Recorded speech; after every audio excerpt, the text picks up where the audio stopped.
الدين عند الله الإسلام. السلام علیکم ورحمۃ اللہ تعالی وبرکاتہ۔ معزز سامعین و ناظرین، آج ہم طلاق سے متعلق ایک بہت اہم موضوع پر بات کرنے والے ہیں۔ پچھلی 3 ویڈیوز میں ہم نے طلاق کے بارے میں آپ کو بنیادی باتیں بتائی تھیں، مثلا اسلام میں طلاق کا نظام کیوں ہے، طلاق دینے کا صحیح اور اسلامی طریقہ کیا ہے، اور طلاق کے بعد اگر میاں بیوی پھر سے ساتھ میں رہنا چاہیں تو کیا کرنا ہوگا۔ اس سلسلے میں ہم نے تیسری ویڈیو میں طلاق کی 3 قسموں کا ذکر کیا تھا: طلاق رجعی، طلاق بائن اور طلاق مغلظہ، اور پھر ہم نے بتایا تھا کہ طلاق رجعی میں عدت کے دوران بیوی کو بغیر نیا نکاح کیے دوبارہ سے اپنے نکاح میں لے سکتا ہے، اور اگر عدت گزر گئی ہو تو نئے مہر کے ساتھ نیا نکاح کر کے ساتھ میں رہ سکتے ہیں۔ لیکن طلاق بائن میں بیوی فوراً نکاح سے نکل جاتی ہے، لہٰذا عدت کے دوران یا عدت کے بعد اگر میاں بیوی ساتھ میں رہنا چاہیں تو نئے مہر کے ساتھ نیا نکاح کر کے ساتھ میں رہ سکتے ہیں۔ اس کی تفصیل جاننے کے لیے آپ ہماری طلاق کے موضوع پر تیسری ویڈیو دیکھ سکتے ہیں، بلکہ آپ ہماری آج کی ویڈیو دیکھنے سے پہلے طلاق کے موضوع پر پچھلی 3 ویڈیوز دیکھ لیجئے تاکہ یہ والی ویڈیو سمجھنے میں آسانی ہو جائے۔ معزز سامعین و ناظرین، طلاق رجعی اور طلاق بائن کے بعد میاں بیوی پھر سے ساتھ میں رہنا چاہیں تو کیا کرنا ہوگا، اس کے بارے میں ہم نے پچھلی ویڈیو میں ڈیٹیل میں بتا دیا تھا۔ آج کی ویڈیو میں ہم یہ جانیں گے کہ طلاق مغلظہ یعنی 3 طلاق کے بعد اگر میاں بیوی ساتھ میں رہنا چاہیں تو کیا کرنا ہوگا۔ معزز سامعین و ناظرین، طلاق مغلظہ کا مطلب ہے 3 طلاقیں مکمل ہو جانا، چاہے ایک ساتھ 3 طلاقیں دی گئی ہوں، مثال کے طور پر یہ کہا کہ تجھے 3 طلاق، یا یہ کہا کہ تجھے طلاق طلاق طلاق، یا یہ 3 طلاقیں ایک وقت میں نہ دے کر مختلف وقتوں میں دی گئی ہوں۔ مثال کے طور پر پہلے 1 طلاق دی، پھر عدت گزرنے کے بعد دوسری طلاق دی، اور دوسری طلاق کی عدت گزرنے کے بعد تیسری طلاق دی۔ خلاصہ کلام یہ کہ اگر 3 طلاقیں مکمل ہو گئیں تو یہ طلاق مغلظہ ہے۔ معزز سامعین و ناظرین، اب یہ سوال رہ جاتا ہے کہ طلاق مغلظہ یعنی 3 طلاق کے بعد میاں بیوی پھر سے رشتہ جوڑنا چاہیں تو کیا یہ ممکن ہے یا نہیں، یعنی 3 طلاق کے بعد پھر سے نکاح ہو سکتا ہے یا نہیں؟ تو اس کا جواب ہے نہیں۔ طلاق مغلظہ یعنی 3 طلاق کے بعد دوبارہ رشتہ جوڑ کر ساتھ میں رہنے کی گنجائش نہیں رہ جاتی، اب دوبارہ نکاح نہیں ہو سکتا۔ لیکن آپ سوچ رہے ہوں گے کہ آخر اسلام نے اتنا سخت قانون کیوں بنایا کہ طلاق مغلظہ کے بعد دوبارہ نکاح کرنے کی گنجائش ختم کر دی؟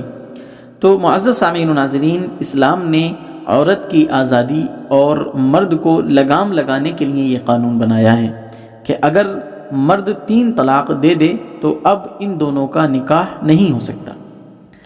اس قانون میں عورت کی آزادی کس طرح ہے اور مرد کو لگام کیسے لگے گی، تو یہ بات اس حدیث سے معلوم ہوتی ہے کہ زمانے جاہلیت میں کچھ لوگ ایسا کرتے تھے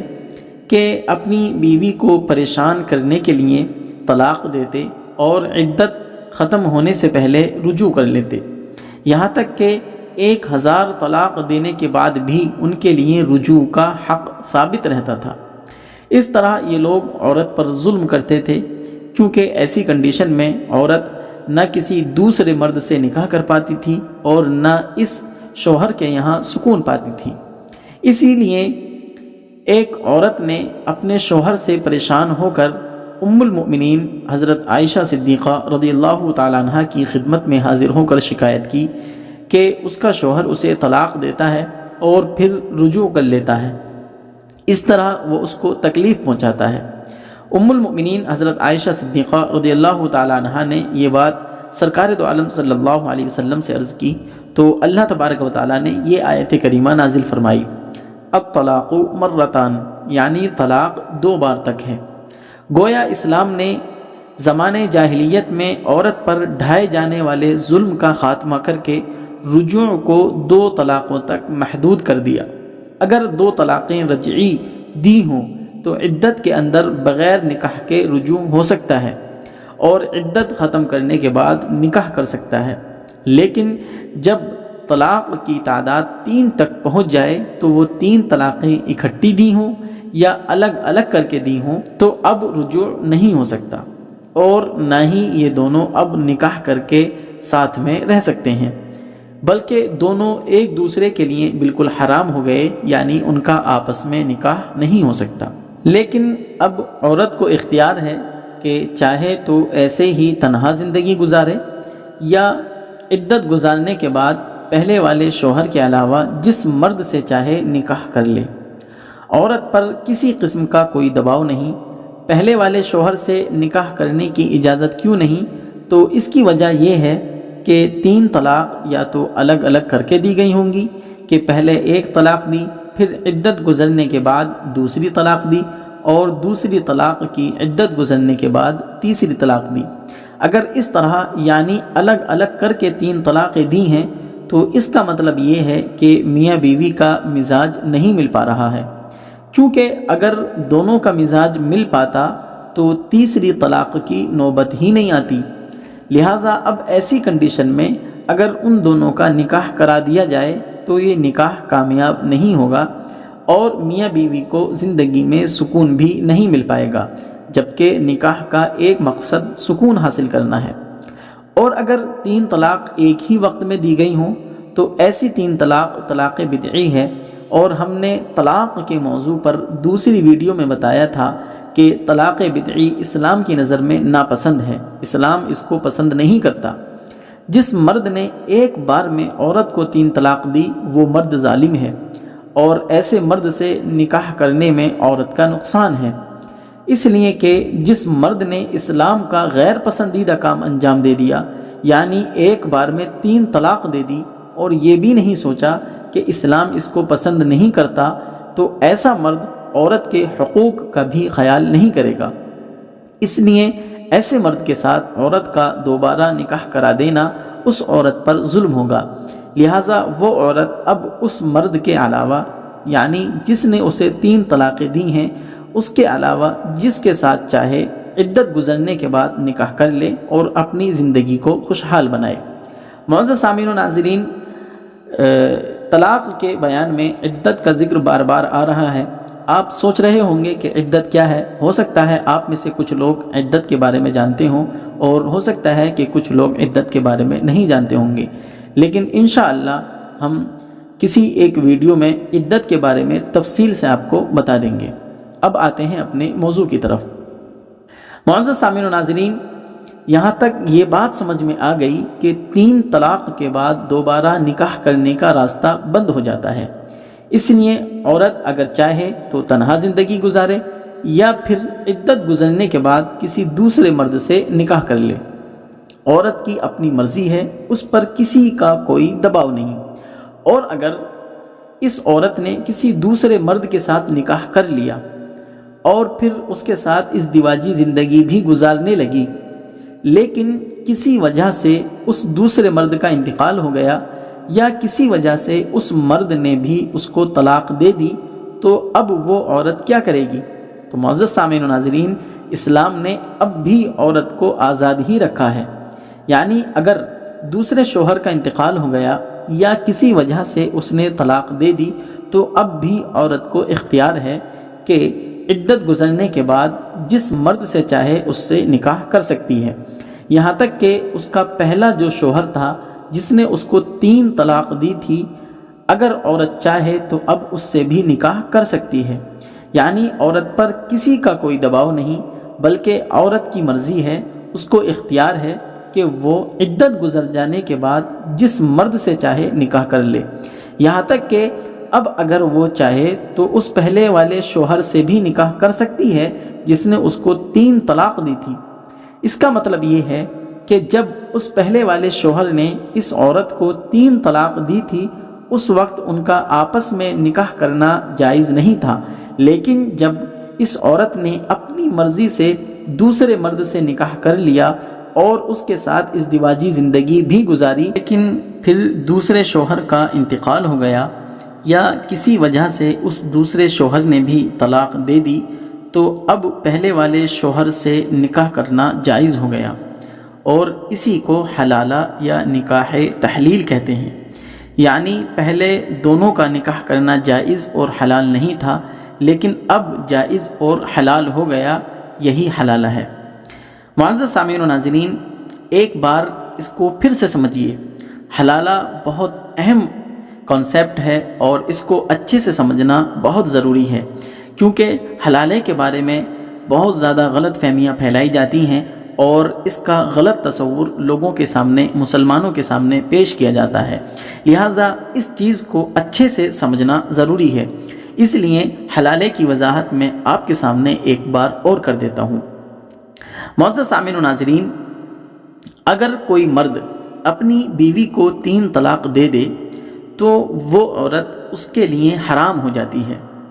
پھر عورت اگر چاہے تو تنہا زندگی گزارے یا عدت گزارنے کے بعد کسی دوسرے مرد سے شادی کر لے،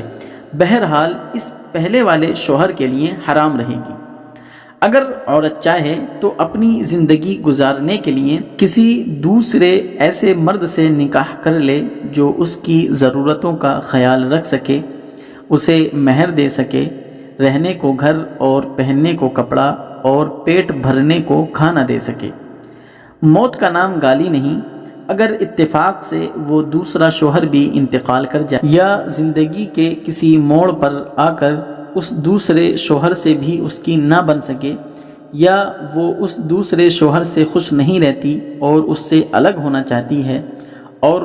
اس کے لیے وہ اس سے جھگڑتی بھی ہے، تو اس نا اتفاقی کی وجہ سے یہ دوسرا شوہر خود اس بیوی کو طلاق دے دے یا خود بیوی ہی اس سے طلاق حاصل کر لے، تو اب اس عورت کے لیے یہ آپشن اور راستہ کھلا رکھا گیا ہے کہ اگر چاہے تو زندگی گزارنے کے لیے کسی تیسرے مرد سے نکاح کر لے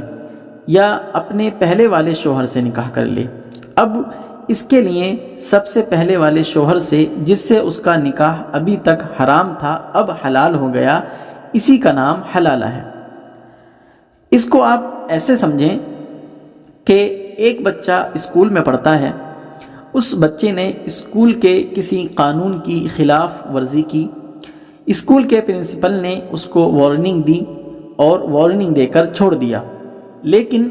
کچھ دن گزرنے کے بعد اس بچے نے پھر اسکول کا کوئی قانون توڑ دیا، پرنسپل نے اس کو اس بار بھی وارننگ دے کر چھوڑ دیا مگر اس کو اسکول سے نہیں نکالا، لیکن بچے نے تیسری بار پھر اسکول کا کوئی قانون توڑ دیا،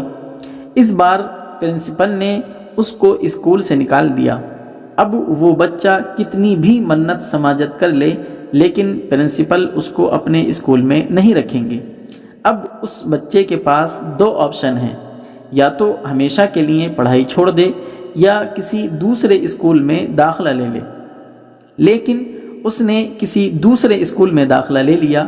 مگر کچھ دنوں بعد اس اسکول کے پرنسپل نے بھی اس کا خارجہ کر دیا اور اپنے اسکول سے نکال دیا، یا اس بچے نے خود وہ اسکول چھوڑ دیا۔ اب اگر وہ بچہ چاہے تو پہلے والے اسکول میں انٹرنس ایگزام دے کر داخلہ لے سکتا ہے، یعنی جب اس بچے کا پہلے والے اسکول سے خارجہ ہوا تھا اس وقت اس کا دوبارہ اس اسکول میں داخلہ لینا ممکن نہیں تھا، لیکن جب اس نے دوسرے اسکول میں داخلہ لے لیا اور وہاں پڑھائی بھی کی لیکن کسی وجہ سے اس اسکول سے بھی نکل گیا تو اب پہلے والے اسکول میں داخلہ ممکن ہو گیا۔ اسی طرح پہلے والے شوہر نے جب عورت کو 3 طلاقیں دی تھیں اس وقت ان کا آپس میں نکاح کرنا جائز نہیں تھا، لیکن جب اس عورت نے اپنی مرضی سے دوسرے مرد سے نکاح کر لیا اور اس کے ساتھ ازدواجی زندگی بھی گزاری لیکن پھر دوسرے شوہر کا انتقال ہو گیا یا کسی وجہ سے اس دوسرے شوہر نے طلاق دے دی تو اب پہلے والے شوہر سے نکاح کرنا جائز ہو گیا، اور اسی کو حلالہ یا نکاح تحلیل کہتے ہیں۔ یعنی پہلے دونوں کا نکاح کرنا جائز اور حلال نہیں تھا، لیکن اب جائز اور حلال ہو گیا، یہی حلالہ ہے۔ ہم نے اسکول اور بچے کی مثال صرف سمجھانے کے لیے بیان کی ہے، یہ ضروری نہیں کہ یہ مثال 100% حلالے پر سیٹ ہو جائے۔ معزز سامعین و ناظرین، امید ہے کہ آپ حلالہ کا صحیح مطلب سمجھ گئے ہوں گے، اور یہ بھی سمجھ گئے ہوں گے کہ ایسی عورت جس کو اس کے شوہر نے 3 طلاق دے دی ہوں، اس کو اسلام اس بات پر بھی مجبور نہیں کرتا کہ وہ اپنے طلاق دینے والے شوہر سے دوبارہ نکاح کرنے کے لیے کسی اور مرد سے نکاح کرے، بلکہ اسلام میں ایسے لوگوں پر لعنت کی گئی ہے جو پہلے والے شوہر سے نکاح کرانے کے لیے صرف ایک رات کو اس عورت کا کسی دوسرے مرد سے نکاح کراتے ہیں۔ بلکہ اسلام نے عورت کو اختیار دیا ہے کہ اگر اس کے شوہر نے اسے 3 طلاقیں دے دی ہیں تو اب عورت مختار ہے اور اس کو مکمل آزادی ہے کہ وہ چاہے تو تنہا زندگی گزارے، اور اگر ضرورت سمجھے تو عدت گزرنے کے بعد اپنی پسند سے کسی اور مرد سے نکاح کر لے۔ معزز سامعین و ناظرین، اسلام کے دشمن اسلام پر جو یہ تہمت لگاتے ہیں کہ 3 طلاق کے بعد عورت پر ظلم کیا جاتا ہے، اور ایسی گندی باتیں عورت کے بارے میں کرتے ہیں کہ جن کو زبان پر لانا بھی اچھا نہیں لگتا، آپ خود غور کریں۔ ہم نے آپ کو حلالے کا جو صحیح مطلب بتایا ہے، کیا اس سے آپ کو لگتا ہے کہ یہ عورت پر ظلم ہے؟ ہرگز یہ عورت پر ظلم نہیں، بلکہ اس میں عورت کا فائدہ اور اس کی حفاظت ہے۔ معزز سامعین و ناظرین، حلالہ کے بارے میں بہت زیادہ اعتراضات کیے جاتے ہیں، اس لیے ہم نے یہ مناسب سمجھا کہ ان سارے اعتراضات کا الگ الگ جواب نہ دے کر حلالے کا صحیح مطلب آپ کو بتا دیا جائے، تاکہ ان سارے اعتراضات کی جڑ ہی ختم ہو جائے۔ معزز سامعین و ناظرین، یہ تھا اسلام میں حلالے کا جو تصور ہے، اسلام میں حلالے کا جو کنسیپٹ ہے، اس کا صحیح مطلب اور صحیح مفہوم۔ اب اگر کوئی اپنے آپ کو مسلمان کہلانے والا اس کی خلاف ورزی کرتا ہے اور بلا وجہ عورت پر ظلم کرتا ہے تو اس سے اسلام پر اعتراض نہیں کیا جائے گا، کیونکہ اسلام عورت پر ظلم کرنے کی تعلیم نہیں دیتا ہے۔ معزز سامعین و ناظرین، اسلام نے طلاق اور حلالے کا جو تصور پیش کیا ہے وہ عورت کی حفاظت کے لیے پیش کیا ہے۔ اب اگر کوئی اس کا استعمال غلط طریقے سے کرنے لگے تو اسلام پر کوئی اعتراض نہیں۔ جیسا کہ چاقو ایک بہت اچھی چیز ہے، ہماری روزمرہ کی زندگی میں بہت سارے کام آسان کرتا ہے، لیکن اگر کوئی اس چاقو کا غلط استعمال کر کے کسی کا گلا کاٹ دے، کسی کا قتل کر دے، تو اس سے چاقو بنانے والے پر اعتراض نہ کیا جائے گا اور اس کو ظالم نہ کہا جائے گا، بلکہ جس نے گلا کاٹا ہے، جس نے قتل کیا ہے، اس کو ظالم کہا جائے گا اور اسی کو برا بھلا کہا جائے گا۔ اسی طرح سے طلاق اور حلالے کا کنسیپٹ ہے، اسلام نے یہ عورت کی حفاظت کی خاطر پیش کیا ہے۔ اب اگر کوئی اس کا استعمال غلط کرنے لگے تو اس غلط استعمال کرنے والے پر اعتراض کیا جائے گا، اس کو غلط کہا جائے گا، اسلام پر کوئی اعتراض نہیں کیا جائے گا۔ معزز سامعین و ناظرین، اب ایک بہت اہم سوال باقی ہے، وہ یہ کہ طلاق صرف مرد ہی کیوں دیتا ہے، عورت طلاق کیوں نہیں دے سکتی؟ یا اسلام میں کوئی ایسی صورت ہے کہ جس میں عورت بھی طلاق دے سکے؟ اس کا جواب انشاءاللہ اگلی ویڈیو میں جانیں گے۔ یہ ویڈیو آپ کو کیسی لگی کمنٹ باکس میں ضرور بتانا، اور اگر کوئی سوال ہو تو وہ بھی آپ کمنٹ کر کے پوچھ سکتے ہیں۔ نیز چینل کو سبسکرائب اور ویڈیو کو شیئر کرنا نہ بھولنا۔ السلام علیکم ورحمۃ اللہ تعالی وبرکاتہ۔